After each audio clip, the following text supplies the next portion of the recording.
Hey everybody, welcome. I am JD Houvener, owner and patent attorney here at Bold Patents Law Firm. So happy to be here with you on this Wednesday morning, doing live questions and answers on patent law, intellectual property, serving you, the inventor, the entrepreneur, or business owner. I'm here every Wednesday, so if you've missed us live, you can catch us next week, Wednesday. I love being able to interact live with those viewers on LinkedIn, Facebook, and we're actually on YouTube, the Google platform YouTube. So today's cool. I've decided to dress up in fall, sort of, plaid. Even though it's sunny outside where I'm at, it's still feeling like fall, right? Leaves are hitting the ground. Weather's got that kind of crisp feeling in the air. So I thought we'd take a quick look at some fall inventions and kind of get inspired for this season. And then I'm hoping to do a giveaway, a $225 giveaway. So anyone that comes on live that participates, asks a question, will get their name in the hat, and I will do a drawing at about the 20-minute mark. And that is going to be your ticket to a free consultation with one of our patent attorneys, Michael Dodd. And of course, we do charge the public $225 for that. So bring those questions on. You'll have the opportunity to get that $225 giveaway. So before we get started, I want to at least offer the disclaimer here for someone who may be new to the group, new to our live community. I do want to make sure that you know this is not a confidential forum. This is not the time and place to put in your invention materials or volunteer information about something you're working on that still has not yet been filed. So there's no attorney-client privilege. This discussion is meant to be more process level, high level, hypothetical, and happy to help get you started on your journey. Answer questions related to other areas of IP, intellectual property, of course, including trademarks, copyrights, and trade secrets, and dig into the patent process too. So I'm happy to see those 3 live viewers. You may be interested in hearing about what that $225 giveaway is going to be. So that will be a drawing. They'll be doing at 20-minute mark. So if you have any live questions, that's your ticket to getting in the drawing. At the 20-minute mark, I'll be able to give that, make that announcement then. So bring those live questions on. So without further ado, I have got a host of questions from our Alvo community. I'm going to be jumping in on those right now. Those are questions that I get as a volunteer attorney from around the country, and I get the opportunity to answer these questions here on this platform, and I'm happy to do that here. So we'll talk patents first, and then we'll talk about trademarks second. And I will prioritize those live questions. I'll check every so often to see if we have any as they come in. All right, so 2 patent application questions have come in this week. One is from North Richland Hills, Texas. Let's take this one first. Well, it's a bit of a lengthy one. All right, and I have not screened this, so hopefully it's, hey, Gerald, yes, this is where you leave a question. Please post a question if you have one. I'd be happy to do it. And actually, you may have actually tricked me, right? You asked a question by asking about a question. So I think technically you're in because I like your style. But if you actually do have a question related to patent or IP, I'd be happy to put that in and to make sure you get that answer. So here's the question out of Texas that came in on patent law. I was just wondering if my situation is intellectual property theft. So I've created a technology that has a very real potential to save millions of lives across the globe. It's awesome. I reached out to a nationally syndicated magazine for some insight to help me zero in on key points and make my device more user-friendly. I did give any critical details, did not give any details out, just a general overview. Meanwhile, I started working with the product development firm to get everything going, and I got an email reply back. Uh-oh, I gotta tell what's coming. Let's see here.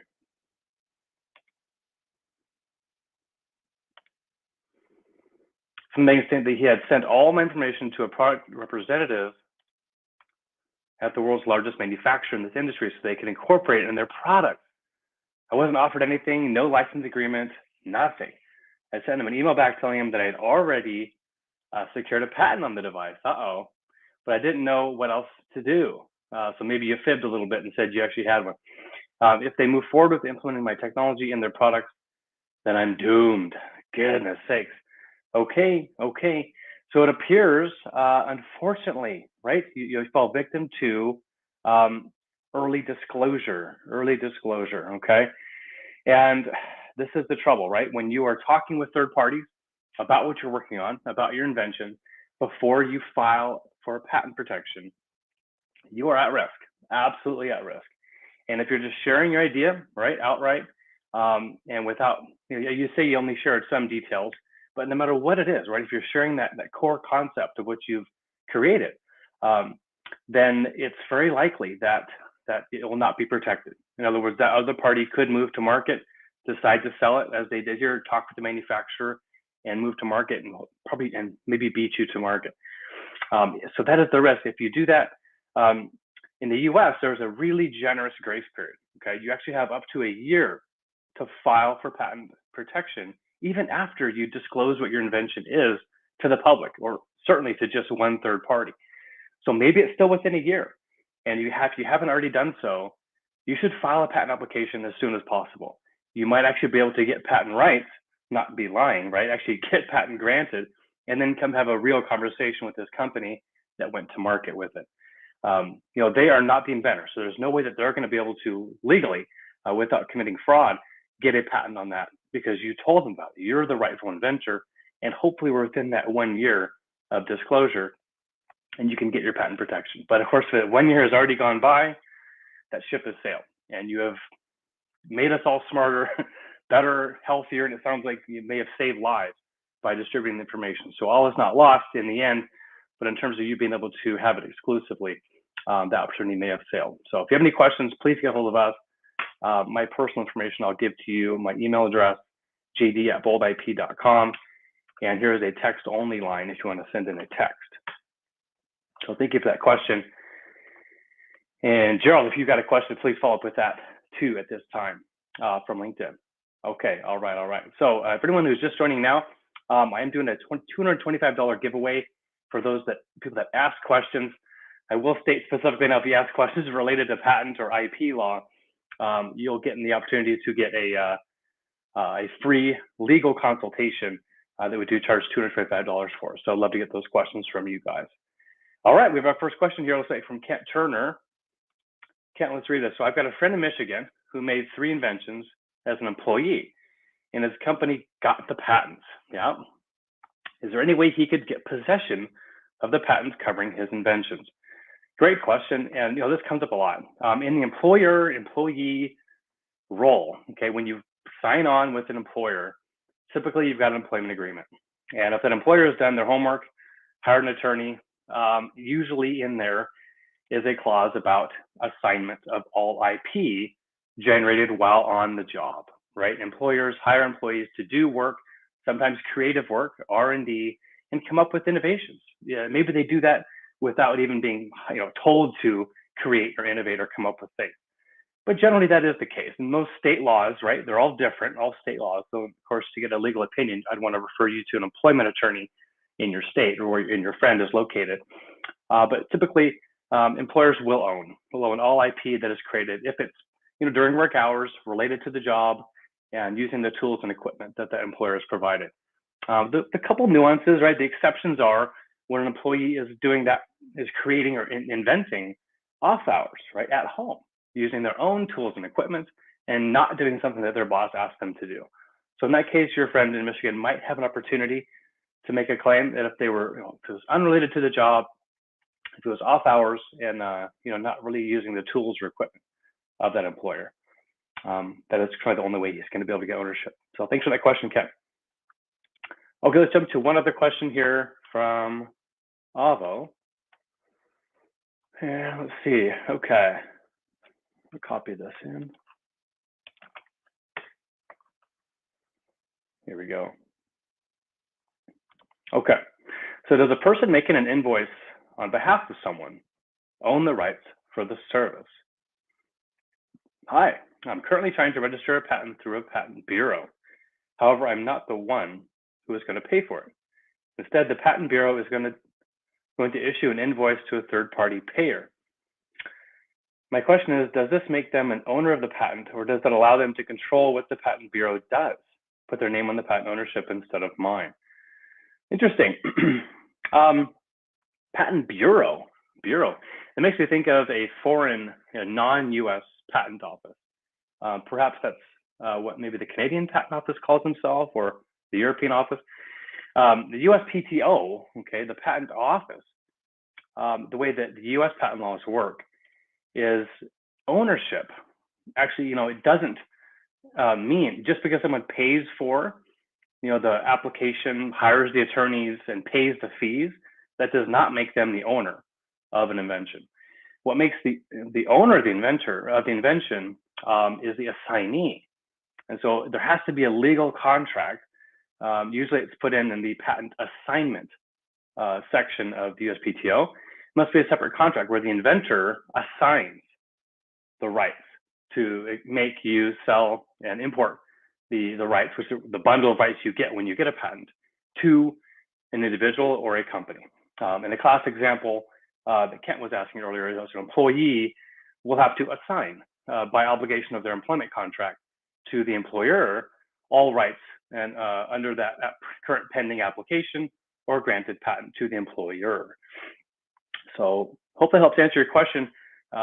But no, people can make deals and make business decisions and pay for things, but that doesn't mean that they're the owner. The default owner of the patent rights is the inventor or co-inventors if there's more than one. All right. So those are the 2 patent questions coming out of AVO. Let me go to our trademark section here and get a couple of these out. There were 3 sent in, and this one is from Mercer Island, Washington. A real nice part of town for those in the Seattle area. And you're welcome, Kent. Thanks for that. Okay. So what's the best way to find out if a new brand violates someone else's trademark? I'm starting a new business and would like to establish it with a brand that's potentially similar to another trademark brand. How do I go about finding out whether their trademark precludes me from being able to use this new name and brand? This is a great question, really good question, and you're very wise to be thinking about it before just hanging your shingle. The fact that you are worried about it means it's probably worth hiring a trademark attorney to get their opinion, right? And what you're really asking for is this distinctive? Distinctiveness is one of the key requirements to getting your registration at the trademark office. They want to make sure that someone from the public, right, a current customer or client of the existing, predecessor user, let's say it's Bold Patents, right? They've got this mark and they've had it for 5-6 years, and you're looking to start a company called Bird Patents. A really bad example. Bird, okay. It's got 4 letters. It's got the B and the D. Maybe it even sounds the same, and you maybe want to use some of the same colors. And you want to know, hey, is bird? It's very different than the word bold, but it does sort of sound the same, and it may have some of the same characteristics than using the word patent. Is that going to be, infringing? And you want to know to what degree how much risk is there to me going to market? And of course, there's 2 separate questions there. One is, am I likely to be sued by Bold Patents or this predecessor user of the trademark? And then 2, can I get a registration on Bird Patents separately? Okay. And so a trademark attorney will be able to know the case law. We'll have insight on what the examiners usually push back on, ways that you could potentially argue to say how it's distinctive and why someone wouldn't be confused. So confusion in the marketplace is another sort of the second aspect of distinctiveness that if we're ever litigated, that's what the jury would look at. Is the common person, would they be confused in terms of you're looking at Bird Patents versus Bold Patents? And so that's a really weird example, but that is sort of the thing, and it is subjective, right? Very subjective here, and it will depend on case law and situations. The other sort of wrinkle to this is that you have to make sure that it's in the same classification. If you're going after bird, and you're selling services related to aviary or bird watching services and consulting, obviously that's completely unrelated to the practice of law, and so it's very likely you'd be able to have success using that term in business, as long as it's not in the competing industry or classification. Cool. Well, thanks for that question. And so we have one more from David. David, thanks for jumping in. David Jennings. So if a patent is awarded, what's the owner's obligation to enforce or protect that patent from infringement. And how can this be done efficiently or economically for a small company? It's great. Okay, well, the truth is, some people think, the truth is there's no obligation to enforce, protect the patent. Okay, this is it's a right. Okay, there's no patent police. Some people think that, hey, if you infringe a patent, the patent office or their army, their sort of police department is going to come find you because you're infringing a patent. It's not true. The onus is on the patent owner to monitor the market, and of course they can do that if they have a professional, patent attorney or company to help them monitor and assess and look for products or services that are on the market that are similar to the claims that they own. But usually it's just the owners they're in the market, they're in the industry, and they know their competitors. And so if a competitor starts launching a product that's really close or exactly similar to what they have patent rights on, you bet they're going to notice right away and get a hold of them and try to enforce. But it's true that it is not something that there's no obligation. I mean, there are plenty of patents that get issued, and for whatever reason, companies go out of business or technology evolves too quickly, and the patent is unfortunately not as valuable as it might have been, and it gets scrapped. And even though it gets infringed on, it's not enough in terms of value to make it worthwhile to hire an attorney to do an enforcement action, take them to court. There's just not enough damages there to make it all worth it. So your second part of the question, which is how can this be done efficiently or economically for a small company? There's lots of ways. The first, almost in a way, obvious way is through federal court. You can send a cease and desist letter to a company and let them know that you are infringing. Now, leading up to that, you want to make sure you work with the patent attorney to make sure that your claims are valid, that there's no chance that perhaps bigger company you're enforcing against will be able to invalidate your patent claims. There are lots of ways to do that. Let's say you've got a patent that was issued 5 or 10 years ago. Patent laws change. And it's a little bit unfortunate that even though you have a patent granted and it still has that 20 years of life, it may no longer be enforceable. It may no longer be valid in today's patent law. And one very famous example is in the software domain. And after 2014, there's been a little more scrutiny with respect to computer implemented inventions. And if the claims are too broad and are more drawn to an abstract idea, they will not be enforceable. And it's one of the first things that the potentially infringing party will do is try to invalidate your claims.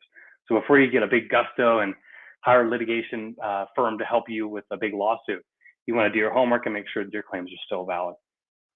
Another way economically for a small company to go after a big company is to purchase insurance, right? In the whole world of IP and patent insurance, you can get a very interesting policy for a patent claim, where if there is an infringer, you then have a policy that will actually allow you to get funding to hire litigation or patent attorney counsel and make it a more economical way to hire and get all that stuff done I just mentioned, is to get that validity confirmation, to hire them to pay this for the cease and desist letter, and even go so far as to compensate you for litigation. So insurance is a really cool option. I'd be happy to show you that if you want to follow up with me via email. So thanks, David, for your question. I love these questions. Sorry, so Suma, you've got a question here. This might be the last one that we get to. Suma Panala. Hi, JD. How much time would you or your firm need to provide a consultation or vet a non-provisional patent draft so that one can schedule their filing date accordingly? Well, of course, it would depend. Okay, I mean, like a lot of legal questions, and on how far along you've got. But it is absolutely part of what we do is we look at and help inventors no matter where they are in the process. So if they're just at the idea phase and they want to see if the idea is even eligible, if patent law is even correct for them, or they're getting ready to file their non-provisional patent application, which I assume you or maybe someone you know is close to, we're going to help you with wherever you are. Maybe you've even filed already and you have an office action response. You don't know what to do. We're going to jump in and help. But it all starts with an initial consultation. And that's a paid consult. You can book that online at boldip.com at our contact page. We do charge $225 for that, and it's a half hour, so it's action-packed. You're going to want to submit as much information as you can, and absolutely, as part of that process, our attorneys would review that patent draft, give you their opinion, with the time provided, and recommended next steps. But I will say generally, it's not my favorite thing to do, right? Is jump in at the non-provisional phase to try to help someone with, hitting their date. Okay, it puts us in a pretty tough spot. The ideal thing to do, Suma, is to get a hold of an attorney well before you've started drafting, and to get a patent search done, okay, way up front, and have an attorney give you an opinion on how, what the scope of rights is, and then help you draft a really well-formulated application along the way. But I know those are, perfect scenarios that oftentimes don't always add up. So thanks for your questions, Suma. If you have any follow-up questions, feel free to put those in.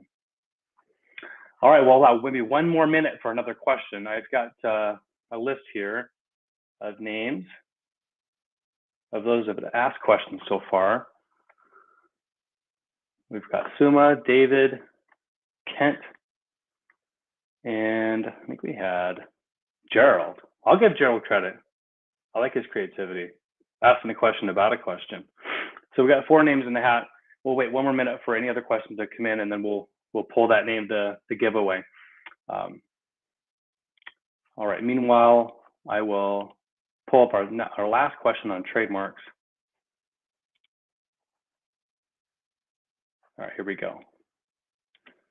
This one's coming out of Jamaica, New York. I didn't know there was a Jamaica in New York. Okay, can I legally sell things outside of my class of items? And so we're still in the trademark domain. I have an LLC, but I still want to start selling a few things that are in a different class. I make handmade products like jewelry and bookmarks, but also want to include a few t-shirts now.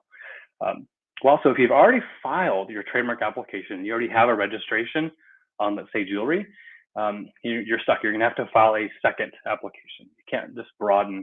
But if you're midway in the application phase, there are ways to modify and amend an application while it's still pending. And with trademark law, as you probably know, doing jewelry, you have to provide the trademark office evidence that you're using that name in commerce. And so you have to provide the same thing for apparel, right? T-shirts or hats, whatever you're trying to expand into. If you're trying to claim an additional class, which is a new industry, you have to just demonstrate that you're using those services. You're selling under that brand or word mark in addition to what you've got for jewelry as well. And so we have a trademark attorney as well. We're not just doing patent law here. We have one excellent trademark attorney. So please get a hold of us and we can help you with that if you'd like. All right, well, I'm going to do a pulling of the hat here.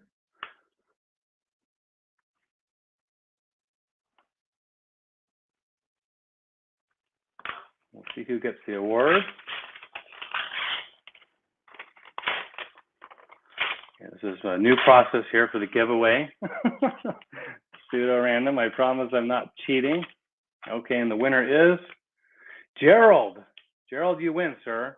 All right, so what I've got is a $225 giveaway for you, sir. So if you hung in there, Gerald Newman, you're the winner. And I appreciate you guys all participating in this week's Bold Patents live Q&A. If you have any questions, again, you're going to be able to get a hold of me at my email address, jd@boldip.com. You can, of course, visit our website at boldip.com. And if you take action and schedule a consultation with us today, I will reward you with a copy of this book behind me, Bold Ideas, The Inventor's Guide to Patents. It's a nice 150-page digest on basically what is patent law, how does it compare to trade secrets, trademarks, copyrights, and the other types of IP. All right, so anyway, nice talking with you guys. Thanks for those live questions. That was fun. You bet. All right, everybody, have a good rest of your day. Take care. Go big, go bold.